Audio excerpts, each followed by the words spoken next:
Let's talk about white people. Since the Mayflower, it's been much better to be white in the US than anything else. But whiteness is tricky. Not all white people were created equal. White people with power have had to reconstruct the definition of whiteness over time. And luckily they can do that because whiteness is just something made up and used as a tool to preserve power. For instance, in the 17th century, indentured servants and slaves in Virginia joined together to fight against the ruling class in Bacon's Rebellion. At that time, poor white and black people were more or less considered and treated the same, which was badly.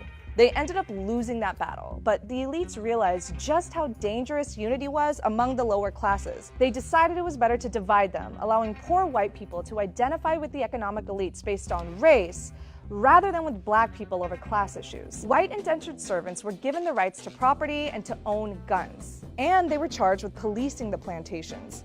This, along with establishing harsh slave codes, divided the classes along racial lines. Virginia was the first state to establish a comprehensive slave code, and it served as a model for other states in the following years. This reinforced this idea of an other, a natural enemy to whites who were made to believe their whiteness was the norm and everyone else was someone to be suspicious of. They hate white people because white people are successful and they're not. It's this idea that white is right and other cultures are inherently wrong that's carried through our nation's history throughout waves of immigration in the late 19th and early 20th century until today. Where did any other subgroup of people contribute more to civilization? Than white people?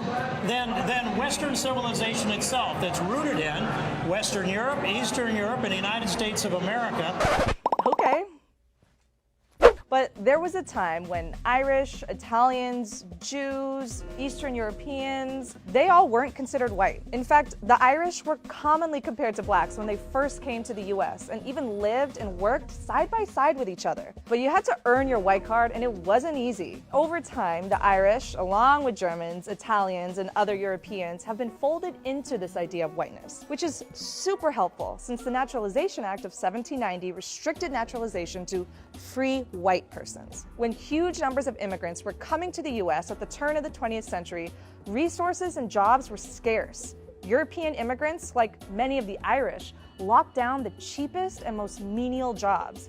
They rose up by the time labor unions were forming and managed to keep black workers from joining. They also actively fought against the abolitionist movement. Now, obviously there were exceptions to the rule, and no one label can describe an entire group of people. But for the most part, each group was willing to throw other groups under the bus to climb the social ladder. So as America kept expanding, the definition of whiteness had to expand. And as a card-carrying white person, you get all the privileges it entails, from better employment opportunities, access to higher education, and, avoiding that pesky police brutality thing. Donald Trump became the Republican nominee for president based largely on a platform of keeping out Mexicans and Muslims. And instead of the poor and working class uniting, racial tension and xenophobia distract us from a very real division: money, the haves and the have-nots, and the policies that strengthen the security of the 1%. But as the country becomes browner and browner, the idea that white folks are naturally superior to non-white folks is going to sound increasingly ridiculous.